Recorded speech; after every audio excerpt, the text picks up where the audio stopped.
A very good morning to the students of class 7, and we were having a discussion on the characteristics of chemical equation from the chapter Physical and Chemical Stages.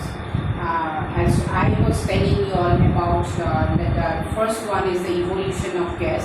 That means when a chemical reaction occurs, characteristics which will specify whether a chemical reaction has occurred or not, then there will be an evolution of gas, maybe nitrogen dioxide, maybe hydrogen, oxygen. So that will give you some sort of bubbles, and that will prove that the gas is being formed.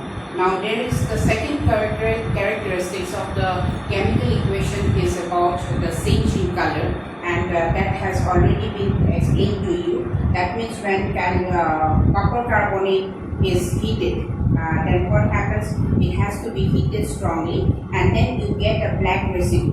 That black residue is actually copper oxide, because copper carbonate, it breaks down into copper oxide and carbon dioxide. Here also you see like copper carbonate, when it is being heated. And please remember, when there is a triangle sign over the arrow, that means it proves that it indicates that the substance, that is the compound in the reactant side, is being heated. So it will break down into copper oxide, and then it will give you carbon dioxide gas also. That means here you see that this reaction is being characterized by two characteristics. One is the change in color, and the other one is the evolution of gas. Now here you will get a black residue, because copper oxide is black, is black in color, and here when you will collect the gas, then what will happen? If you bring a lighted candle or a lighted flame, then it will get extinguished, because as you know that carbon dioxide is a non-supporter of the combustion. It is a so since it does not support burning, that is why it will put off the flame in the and it is being brought in front of the carbon dioxide. Or even if you bring that carbon dioxide, if you collect the carbon dioxide gas and then you put it in lime water, then you will find that a white precipitate will be formed. White insoluble substance will be formed, which will be remaining suspended, which we know it as precipitate, and that will turn lime water milky. So that are also the process in which you will be able to prove that carbon dioxide gas is being evolved. So next is that the next characteristics of a chemical reaction is formation of precipitate. Now what is formation of precipitate?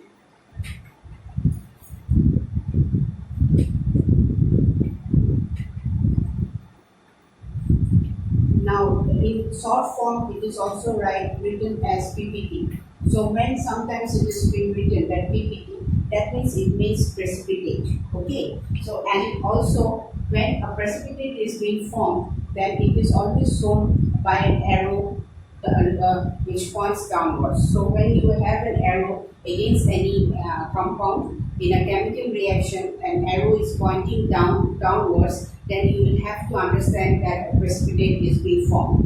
Now, what does, as I told you, what does precipitate means? Actually, when you are the white means a substance which is being formed when any substance reacts and or decomposes, and then there is an insoluble substance that is being formed in the product side, then you can tell that yes, this is a precipitate. So this when so they react, and then it settles down as a precipitate, right? So like just like you are putting carbon dioxide in the lime water, then you will find that a white insoluble substance will be formed, and then when you leave it undisturbed, then you will find that the substance will settle down, and that is known as precipitate.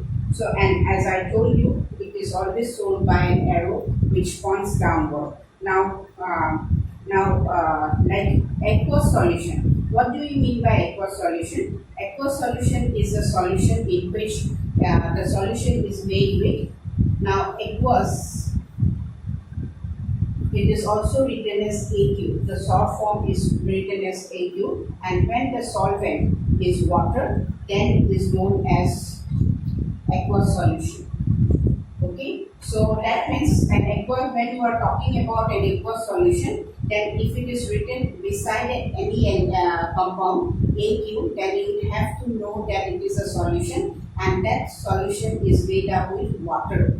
So aqua, no? So that is, so when you are having an aqueous solution of iron chloride and then you mix it with ammonium hydroxide, then what you will get? You get a brown color substance, a precipitate of iron hydroxide. So when you are having, so the reaction can be written as ferric chloride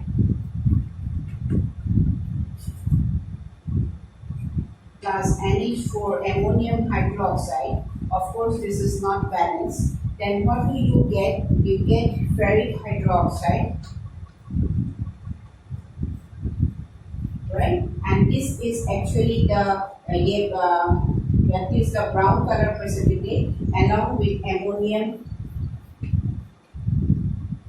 chloride, right? So here you see it is not balanced. So what you have to do is that you have to, if you put here 4, right, then ammonium, and here 2. So that gives you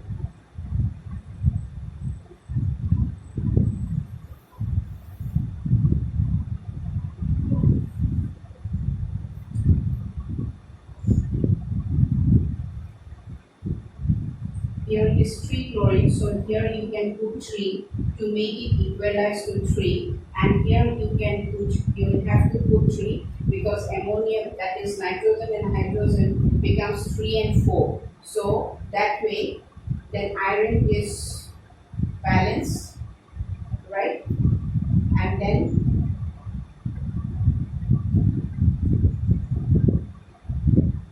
this is sorry, and then this is a, here is here brown color precipitate is being formed. Now look to this, please you see that the reaction in which the formation of precipitate is being formed. Here ferric chloride reacts with ammonium hydroxide, and then what happens, you get iron hydroxide along with ammonium chloride.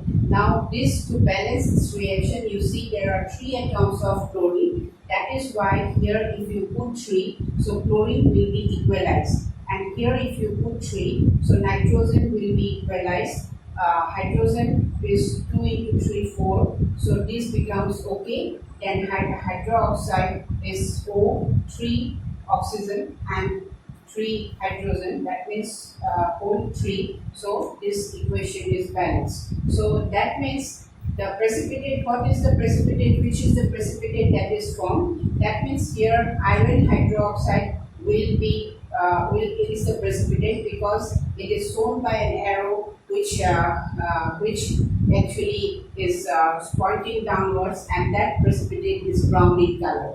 So that explains that the characteristics of chemical reaction is the formation of precipitate, where iron chloride reacts with ammonium hydroxide to form a brown color precipitate, and it is shown by an arrow which is pointing downwards, and this is the formation of precipitate. Now next one is the change in energy. Next characteristics of chemical reaction is change in energy. Now energy, generally when we are talking about energy, we are generally talking about the heat energy. That means heat can be generated in a reaction, or heat can be absorbed also in a reaction. So there are 2 types of reactions which is known by the name exothermic and endothermic reaction.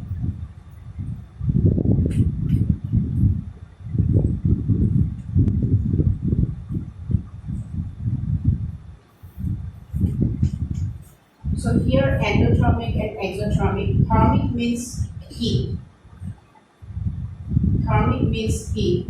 So that means heat is evolved thermic. So here exo, that means here it is absorbed, and that means it is given out, right? And it is given out, that means heat is given out, and here heat is absorbed, right? So these are two reactions which is known by the name exothermic and endothermic reaction. And exothermic reactions are those reactions where their heat is being given out or heat is being released. You can also tell that heat is being released. So those reactions are known as exothermic reaction, and they are generally written by indicated by this sign, that is plus heat. So when heat is evolved, then what we do against the reaction, we write plus heat. So that is actually, now if you, and the better example or example in which you are very acquainted, so you take lime, quick lime, and then you pour water in the beaker in which you have poured, the container in which you have poured. If you touch it, then what do you find? That that the container in which you have mixed with water with quick lime, it will become hot. Now when carbon also reacts with carbon with oxygen, then what happens? When carbon reacts with oxygen, then carbon dioxide gas is evolved along with plus heat. Now this, look here, the arrow is pointing upwards, so it is carbon dioxide gas is evolved, and here plus heat means, that means heat is being given out, so that is released, that is why it is an exothermic reaction. And similarly, endothermic reactions are those reactions where heat is being absorbed, as I told you, and then they are being shown by endothermic reaction are shown by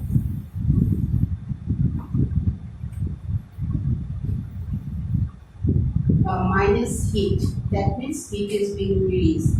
So when you are talking about nitrogen reacting with oxygen, then what happens? Nitrogen oxide is being formed, right? So NO minus heat. That means heat is being absorbed. You will get a cooling effect, and here you will have to put 2 so as to make it balanced, because 2 nitrogen atom and 2 oxygen atom. So here also, if you put a whole number in front of nitrogen oxide, then what will happen? Nitrogen oxide will be formed, and this you can show it as an arrow. So as I have told us, discussed with you about the change in energy.